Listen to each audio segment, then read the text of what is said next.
Craignez Dieu et donnez-lui gloire, car l'heure du jugement est venue. L'heure est venue d'adorer celui qui a fait le ciel, la terre et la mer et les sources d'eau. La Bible nous recommande de garder ses commandements et de suivre l'agneau partout où il va. Ainsi, le petit troupeau est un ministère qui souhaite, à travers l'étude de la parole de Dieu, faire connaître la lumière du monde, Jésus-Christ le juste.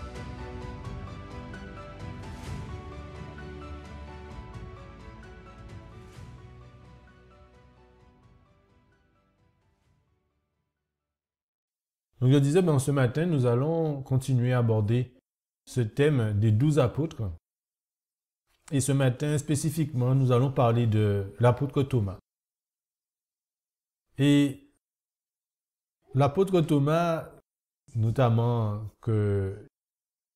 qui était nommé aussi Didyme, Thomas était l'un des 12 apôtres de Jésus. Et appelé aussi Didyme, il était zélé et curieux, mais d'abord incrédule au rapport de la résurrection du Christ. Et on va essayer de développer cela tout à l'heure. Et Thomas, fidèle, sérieux, mais lent à croire, que nous dit la messagère du Seigneur dans le livre Éducation, à la page 96, paragraphe 3. Avant d'aller plus loin, nous allons prier et demander à Dieu de nous guider durant ce moment de partage autour de sa parole et à travers cette expérience qu'il a eue avec Thomas. Prions. Seigneur Dieu notre roi, merci infiniment une nouvelle fois de nous permettre de nous réunir ce matin. Merci de nous accorder la présence de ton esprit afin que nous puissions, Seigneur, par ta grâce, comprendre ce que tu as pour nous ce matin à travers cette relation entre Thomas et Jésus. Car Thomas était un des très proches disciples de Jésus. Il a vécu certaines choses, certaines expériences avec notre Seigneur Jésus, ainsi que notre Seigneur Jésus a vécu aussi certaines expériences avec lui. Que tu puisses, Seigneur, nous enseigner à travers cela, car nous pouvons nous retrouver encore dans cet apôtre. Que tu puisses permettre une transformation dans nos vies et que toute gloire te revienne une nouvelle fois. C'est au nom et par les mérites de Jésus que nous t'avons prié pour ta gloire. Amen. Pour commencer, nous allons pouvoir lire ce texte qu'on a pu déjà lire à plusieurs reprises par le passé, mais c'est pour nous remettre un petit peu dans le contexte. Donc Matthieu chapitre 10, c'est le verset 3 que nous allons pouvoir lire. Matthieu 10 et le verset 3. Donc, premier verset, Jésus ayant appelé les 12 disciples, leur donna le pouvoir de chasser les esprits immondes et de guérir toutes sortes de maladies et toutes sortes d'infirmités. Verset 3, Philippe et Barthélemy, Thomas et Matthieu le péager, Jacques fils d'Alphée et le B surnommé Thaddée. Donc on voit que Jésus avait donné le pouvoir de chasser les esprits immondes et de guérir toutes sortes de maladies, notamment à Thomas.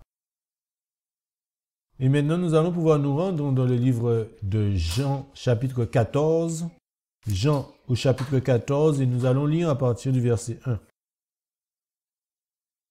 Nous allons voir cette histoire. Et vous connaissez très bien ce merveilleux chapitre de Jean 14. Et nous allons lire à partir du verset 1. Que votre cœur ne se trouble point, croyez en Dieu et croyez aussi en moi. Il y a plusieurs demeures dans la maison de mon Père. Si cela n'était pas, je vous l'aurais dit.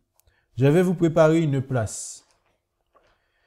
Et quand je ne serai parti et que je vous aurai préparé une place, je reviendrai et vous prendrai avec moi, afin qu'où je serai, vous y soyez aussi. Verset 4. Et vous savez où je vais, et vous en savez le chemin. Le verset 5. Thomas lui dit, Seigneur, nous ne savons où tu vas, et comment pouvons-nous en savoir le chemin? Et le verset 6 nous est dit, Jésus lui dit, « Je suis le chemin, la vérité et la vie. Personne ne vient au Père que par moi. » Si on regarde précédemment, pourquoi Jésus leur dit que votre cœur ne se trouble point? Croyez en Dieu, croyez en moi. C'est que dans le chapitre précédent, dans le chapitre 13 de Jean, par exemple au verset 14, il nous est dit, 34, pardon, « Je vous donne un commandement nouveau, c'est que vous aimiez les uns les autres, que comme je vous ai aimé, vous aimiez aussi les uns les autres. » C'est à ceci que tous reconnaîtront que vous êtes mes disciples si vous avez de l'amour les uns pour les autres. Et voilà, Simon, Pierre lui dit, « Seigneur, où vas-tu? » Jésus lui répondit, « Où je vais, tu ne peux me suivre maintenant, mais tu me suivras dans la suite. » Pierre lui dit, « Seigneur, pourquoi ne puis-je pas te suivre maintenant? Je donnerai ma vie pour toi. » Et Jésus, au verset 38, lui répondit, « Tu donneras ta vie pour moi? En vérité, je te le dis, le coq ne chantera point que tu ne m'aies renié 3 fois. » Et puis après, il dit que votre cœur ne se trouble point. Donc le Seigneur Jésus savait que ses disciples allaient vivre certaines tribulations, certaines perplexités ou incompréhensions. Et là, nous allons essayer de décrire cet homme, cet apôtre Thomas. Et là, nous allons prendre le contexte de l'appel de Thomas, mais ce contexte aussi peut nous concerner. Dans le livre Jésus-Christ, à la page 269, paragraphe 2, il nous est dit, Jésus avait appelé les disciples. Jésus avait appelé les disciples pour les envoyer comme ses témoins. Il devait annoncer au monde ce qu'il avait vu et entendu de lui.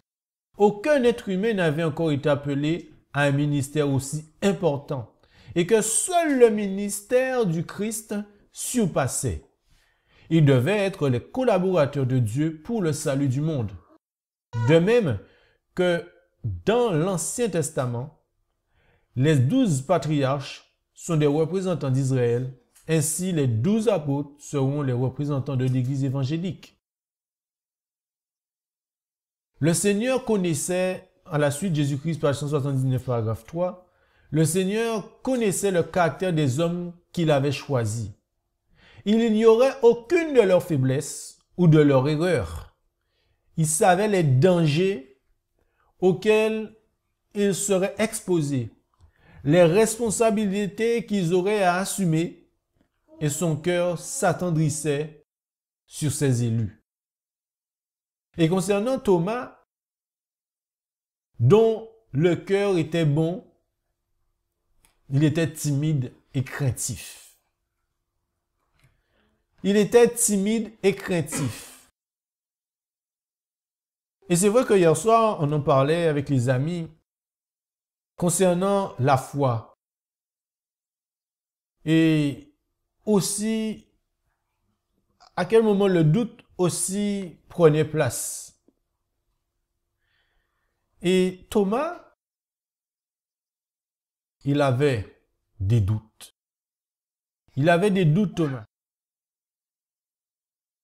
Et quand on prend ce texte dans Jean 14 et le verset 4, il nous est dit, « Et vous savez où je vais, et vous en savez le chemin. » Et qu'est-ce que Thomas lui a répondu? On a lu tout à l'heure dans Jean 14, il lui dit, Thomas lui dit, « Seigneur, nous ne savons où tu vas, et comment pouvons-nous en savoir le chemin? » Et Jésus lui dit, « Je suis le chemin, la vérité et la vie, personne ne vient au Père que par moi. » Peut-être qu'on peut imaginer que si Jésus ne leur avait jamais enseigné sa mission et le plan. Mais voilà ce que Jésus répond à Thomas. Comme on vient de lire, l'esprit de prophétie nous l'explique. Voilà ce qu'il dit. Jésus-Christ, page 667, paragraphe 2. Néanmoins, les disciples restèrent perplexes. Thomas, toujours assailli par le doute, dit, « Seigneur, nous ne savons où tu vas. Comment saurions-nous le chemin ?» Jésus lui dit, « Moi je suis le chemin, la vérité et la vie. Nul ne vient au Père que par moi. Si vous me connaissiez, vous connaîtriez aussi mon Père. Et dès maintenant, vous le connaissez et vous l'avez vu. » Donc on voit ici, premièrement, qu'ils étaient perplexes, les disciples. Et il nous est dit que Thomas était assailli par le doute. Est-ce que nous pouvons être assaillis aussi par le doute? Parce que ce Thomas qui était fidèle, sincère, il avait aussi un cœur lent. Lent. Est-ce que nous aussi parfois, nous pouvons avoir le cœur lent? Voilà une grande question. Est-ce que nous pouvons avoir le cœur lent?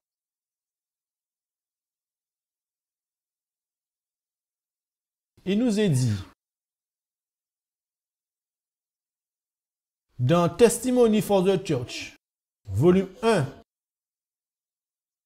Testimony for the Church, volume 1, page 491, paragraphe 3.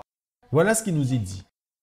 On m'a montré que certains considéraient comme une vertu le fait d'être jaloux et de se démarquer et de s'opposer.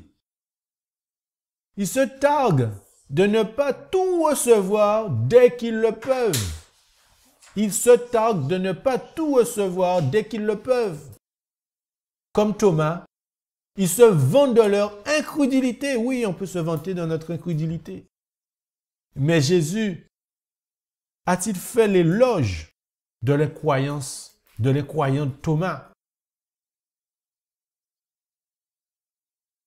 Testimony for the Church, volume 2, page 696, paragraphe 1, il nous est dit, « Notre Sauveur n'a pas de mots de louange pour ceux qui sont lents de cœur à croire en ces derniers jours. » On parle pour nous.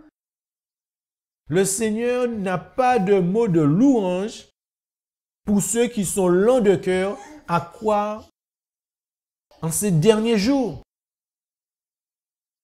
Pas plus qu'il n'en avait pour avoir douté de Thomas, qui se vantait de ne pas croire sur la base des preuves que les disciples ont répétées et qu'ils ont crédité que le Christ était effectivement ressuscité, il leur était apparu. Donc on voit que le Seigneur n'apprécie pas lorsque nous sommes lents à croire. Et en plus, en ces derniers jours. Et en plus de cela, qui se vantait de ne pas croire sur la base des preuves que les disciples ont répétées. Est-ce que nous avons des preuves que les disciples nous ont laissées? Mais nous avons besoin, comme le Seigneur lui a dit en réponse, « Je suis le chemin, la vérité et la vie. » Nous avons besoin de la vérité. Et cette vérité, on sait que c'est Jésus qui est cette vérité. La messagère du Seigneur nous dit, « L'homme ne doit pas seulement lire la parole de Dieu, en supposant qu'une connaissance occasionnelle de cette parole apportera en lui une réforme de caractère. Celui qui est le chemin, la vérité et la vie peut accomplir ce travail. » Hier soir, on en parlait. Que certaines doctrines de vérité soient fermement maintenues. Encore et encore, ils peuvent être réitérés jusqu'à ce que les détenteurs viennent à penser qu'ils sont en effet en possession des grandes bénédictions que ces doctrines représentent. Mais les vérités les plus grandes et les plus puissantes peuvent être tenues et pourtant garder dans la cour extérieure, exerçant peu d'influence pour rendre la vie quotidienne saine et purifiée. L'âme n'est pas sanctifiée par la vérité qui n'est pas pratiquée. L'âme n'est pas sanctifiée. L'âme n'est pas sanctifiée par la vérité qui n'est pas pratiquée. Si nous voulons être sanctifiés, il faut pratiquer la vérité. Vous avez vu ce qui est marqué tout au début? L'homme ne doit pas seulement lire la parole en pensant qu'une connaissance occasionnelle de cette parole apportera en lui une réforme de caractère. Non. Seul celui qui est le chemin, la vérité, la vie peut accomplir ce travail. Et le plus fort, c'est que certaines doctrines de vérité soient fermement maintenues.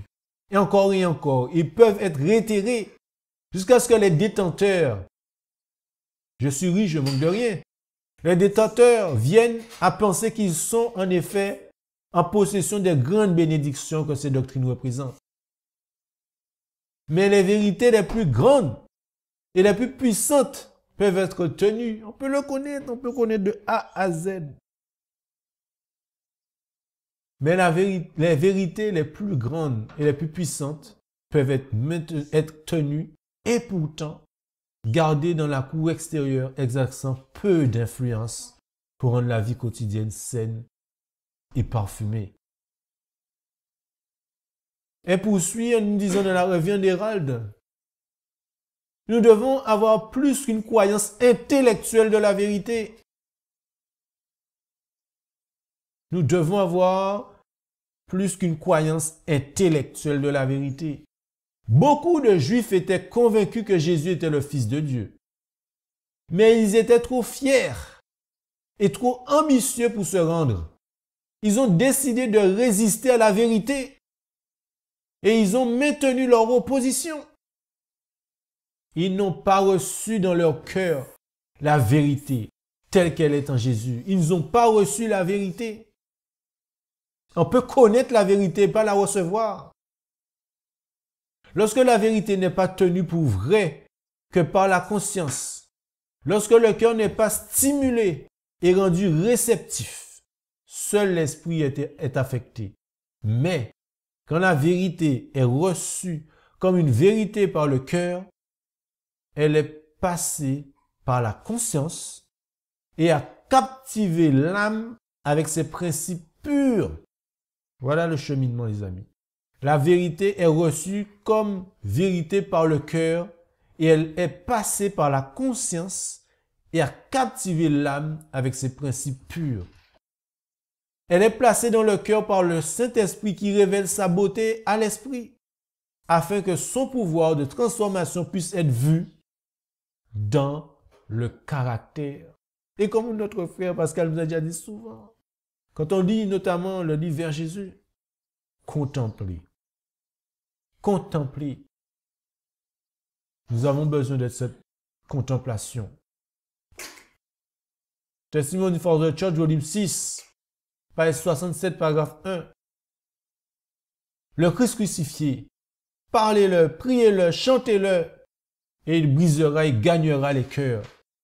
C'est la puissance et la sagesse de Dieu pour rassembler les âmes pour le Christ. Les phrases formelles, oui, les phrases formelles et fixes, la présentation de sujets purement argumentatifs ne servent pas à grand-chose. L'amour fondant de Dieu dans le cœur des ouvriers sera reconnu par ceux pour qui il travaille. Les âmes ont soif des eaux de la vie.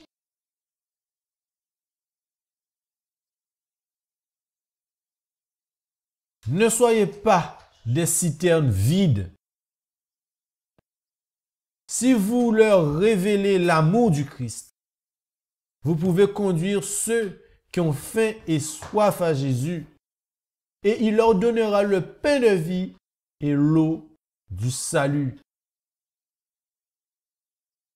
Nous devons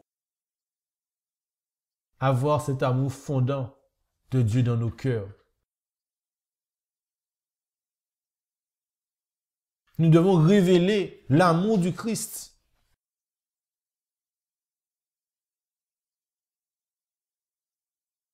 L'inquiétude de Thomas pour le Maître. Jésus-Christ, à la page 522, paragraphe 1, il nous est dit, après 2 jours d'attente, Jésus dit aux disciples, retournez en Judée. Les disciples ne comprenaient pas pourquoi Jésus voulait retourner en Judée. Après avoir attendu 2 jours, ils étaient en grand souci pour le Christ et pour eux-mêmes et ne voyaient que danger dans la ligne de conduite que Jésus allait suivre. Oui, parce qu'ils savaient qu'on cherchait à faire mourir leur maître. Et Thomas,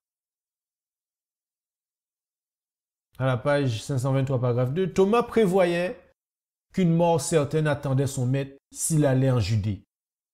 Mais il s'arma de courage et dit aux autres disciples, allons nous aussi afin de mourir avec lui.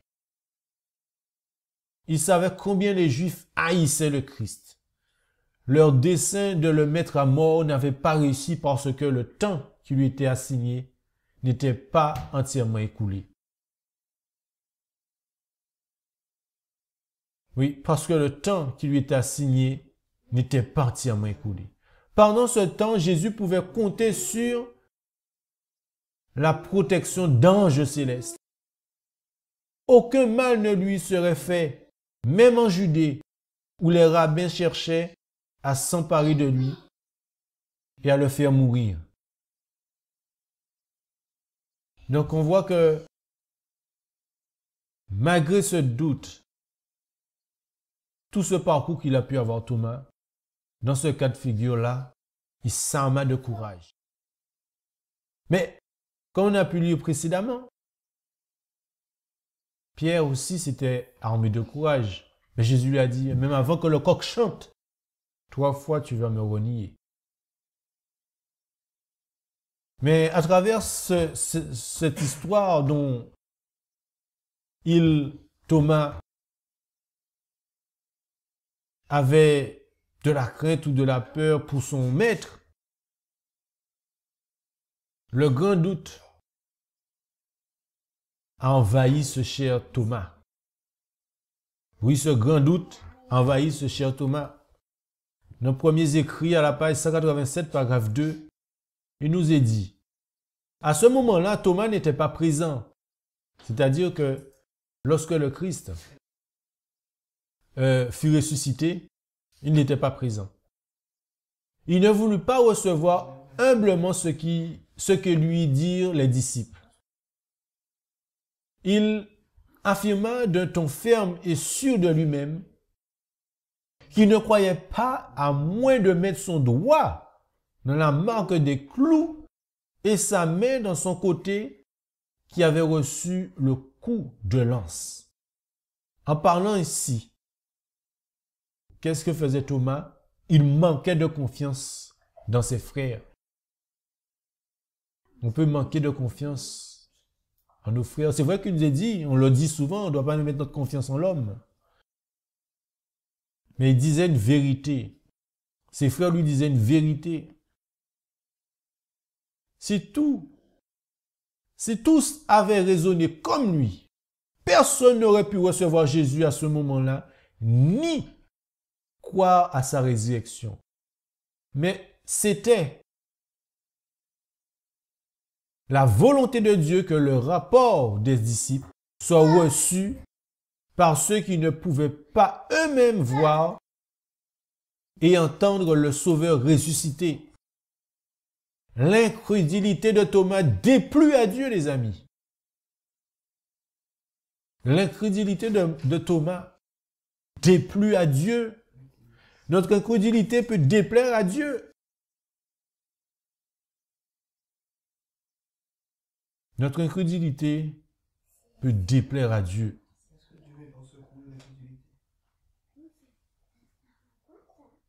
Comment? Dieu, est-ce qu'il vient pour secours de l'incrédulité? il veut justement venir à notre secours de l'incrédulité. Mais il nous demande simplement de lui faire confiance. Et si on n'est pas capable de faire confiance à ce qu'on voit, comme ses frères qui lui disent la vérité, c'est difficile. Que Dieu peut t'offrir d'avoir la victoire sur l'incrédulité, mais s'il te permet de l'exercer, notamment à travers tes frères, ça va être compliqué peut-être de vivre cela avec lui. Parce que c'est dans les petites choses que le Seigneur veut exercer des choses dans nos vies. Si on n'est pas capable de ici, maintenant, de faire ces petits pas que le Seigneur nous demande. C'est vrai qu'on nous dit de ne pas nous mettre notre confiance en l'homme. Mais si je n'ai pas confiance en vous, on ne peut rien faire. Si je n'ai pas confiance en vous, sachant que vous êtes pécheurs, il faut un minimum de confiance. Dans une équipe, tu es obligé d'avoir la confiance, sinon tu ne construis rien. C'est comme moi, si je joue au foot, je n'ai pas confiance en mon coéquipier, qu'est-ce qu'on va faire? Rien. Et on voit que l'incrédulité de Thomas, à travers cet acte que les frères lui ont fait part, ça déplut à Dieu.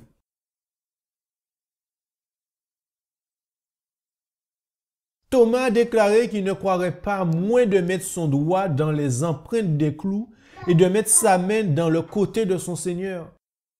Le Christ lui a donné la preuve qu'il souhaitait et ensuite réprouver son incrédulité. Parce que tu m'as vu, tu as cru. Heureux ceux qui n'ont pas vu et qui ont cru. Jésus nous demande d'avoir la foi. La foi est une ferme assurance des choses qu'on espère et des démonstrations de celles qu'on ne voit pas. Comment on peut démontrer notre foi si dans les petites choses, on ne croit pas? Comment il peut exercer et nous permettre d'avoir la victoire sur l'incrédulité? Oui, c'est Thomas, c'est dans son cas parce qu'il avait quelque chose de spécifique avec le Seigneur, mais on voit que parmi les disciples, il y a aussi beaucoup d'incrédules. Il n'est pas le seul. Sommes-nous incrédules ou avons-nous la foi? Croyons-nous que Dieu peut faire des choses extraordinaires dans notre vie? Ou est-ce que nous doutons continuellement? La question qu'on pourrait se poser, pourquoi Thomas n'a pas cru? Pourquoi Thomas n'a pas cru? Elle nous explique ça bien la messagère du Seigneur. Jésus-Christ, page 807, paragraphe 3. Lorsque Jésus se retrouva pour la première fois avec les disciples dans la chambre haute, Thomas n'était pas présent. Il entendit les récits de ses compagnons, écoutez bien, et eut des preuves abondantes que Jésus était ressuscité. Mais son cœur restait sombre et incrédule. Pourquoi? D'entendre les disciples parler des manifestations merveilleuses du Sauveur ressuscité, son désespoir ne faisait qu'augmenter. Si Jésus était réellement ressuscité d'entre les morts, si Jésus était ressuscité d'entre les morts, il n'y avait plus lieu d'espérer un royaume terrestre et charnel. La vanité de Thomas, l'orgueil de Thomas, la fatuité de Thomas, la prétention de Thomas, la suffisance de Thomas étaient blessés de ce que le Maître se fut révélé à tous les disciples, sauf à lui. Vous voyez ce qui s'est passé là? Son incrédulité du fait que le Seigneur s'est révélé à tous, sauf à lui. L'orgueil. Il voulait que ça soit lui également. Il voulait que lui aussi. Sans avoir vu avec les témoignages. Mais vous imaginez? Parce que il n'était pas là. C'est parce qu'il n'était pas là. Décidé à ne point croire, il passa toute une semaine à ressasser son malheur,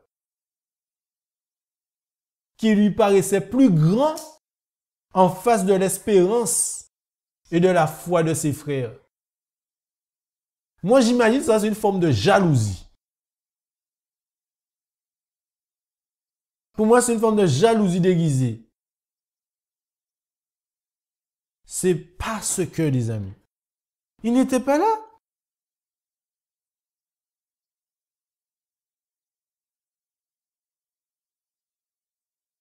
Il ne voulait pas se fier aux yeux de ses frères, ni faire dépendre sa foi dans leur témoignage. Bien qu'aimant ardemment le Seigneur, il avait laissé l'envie et l'incrédulité prendre possession de son esprit, de son cœur. Ça peut nous arriver aussi, hein? Attention. Ça peut nous arriver, attention les amis. On peut laisser l'envie et l'incrédulité prendre possession de nos esprits et de nos cœurs. Mais à travers tout cela, il y a des leçons pour nous aujourd'hui.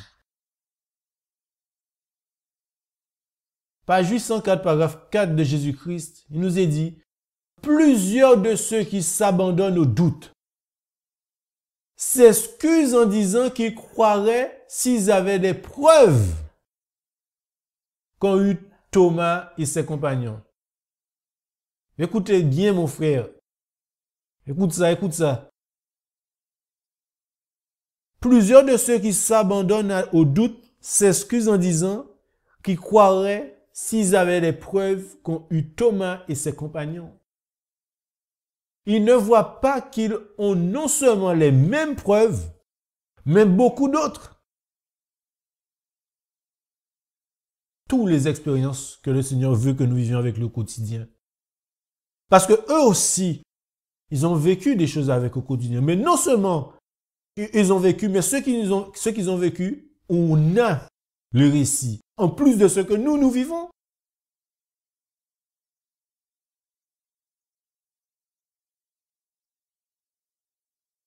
Bon nombre de ceux qui, comme Thomas, attendent que tout motif de douter ait disparu, ne verront jamais l'exaucement de leurs désirs. Peu à peu, ils se verront confirmés dans l'incrédulité. Ils ne savent pas ce qu'ils font, ceux qui s'habituent à ne considérer que le côté sombre des choses, à murmurer et à se plaindre. Ils sèment le doute et c'est le doute qu'ils récolteront. C'est ce que tu sèmes, ce que tu récoltes. Au moment où la foi et la confiance seront indispensables, plusieurs se trouveront incapables de croire et d'espérer. C'est pour cela qu'on a vu tout à l'heure là, c'est dans des petites choses. On est obligé de pratiquer. La vérité nous sanctifie dans la pratique. Nous ne devons pas dire ça y est. Un monsieur, je le répète pour vous, était chargé d'un orphelinat. Et il se trouvait, un jour, il n'avait pas de nourriture.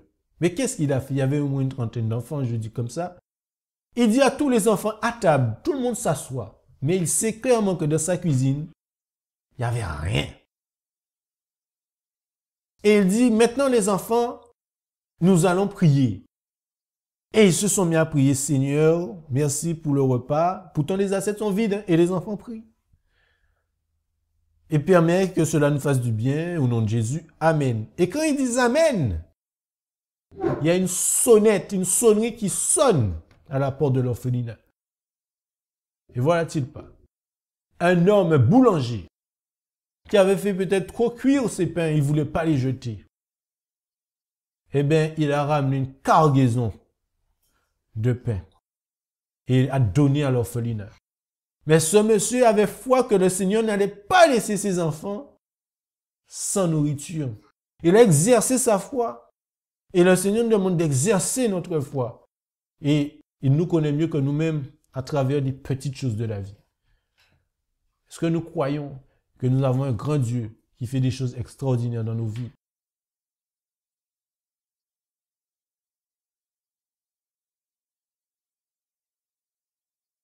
The Spirit of the Prophecy, volume 3, page 222, paragraphe 1, il nous dit, Jésus, dans sa façon de traiter Thomas, a donné à ses disciples une leçon sur la façon dont ils doivent traiter ceux qui ont des doutes sur la vérité religieuse et qui mettent ces doutes en évidence. Il n'a pas câblé Thomas de paroles de reproches. On ne doit pas câbler les gens de reproches. Et n'est pas entrer en controverse avec lui. Nous ne devons pas entrer en controverse avec les gens, mais avec une condescendance et une tendresse marquée. Il s'est révélé à celui qui doutait. Le Seigneur veut se révéler à nous. Thomas avait adopté une position les plus déraisonnables en dictant les seules conditions de sa foi. Mais Jésus, par son amour généreux et sa considération, a fait tomber toutes les barrières qu'ils avaient dressées. Jésus a fait tomber toutes les barrières que Thomas avait dressées. Une controverse persistante affaiblira rarement l'incrédulité, mais la mettra plutôt en état de légitime défense, où elle trouvera un nouveau soutien et une nouvelle excuse. Jésus, révélé dans son amour et sa miséricorde comme le Sauveur crucifié, arrachera de nombreuses lèvres autrefois réticentes la reconnaissance de Thomas, mon Dieu, Seigneur, mon Seigneur et mon Dieu. Jésus, oui, révélé dans son amour et sa miséricorde comme le Sauveur crucifié, arrachera de nombreuses lèvres autrefois réticentes à la reconnaissance de Thomas, mon Seigneur et mon Dieu. Et à travers toute cette expérience, et comme le Seigneur a repris Thomas, tout en n'acceptant pas cette incrédulité, Thomas était désolé et se repentit. Jésus-Christ, page 112, paragraphe 2. La commission avait déjà été donnée aux 12 quand le Christ s'était montré à eux dans la chambre haute. Mais elle fut renouvelée devant un plus grand nombre d'auditeurs. Sur une montagne de Galilée eut lieu une grande assemblée à laquelle assistèrent tous les croyants qui avaient pu se rendre au rendez-vous fixé par Jésus avant sa mort. Et avant de terminer, il nous est dit, pourtant, quelques-uns doutaient. Il en sera toujours ainsi. Il en est qui ont de la peine à exercer leur foi. Ils se placent toujours du côté du doute. L'incrédulité leur fait perdre un grand avantage.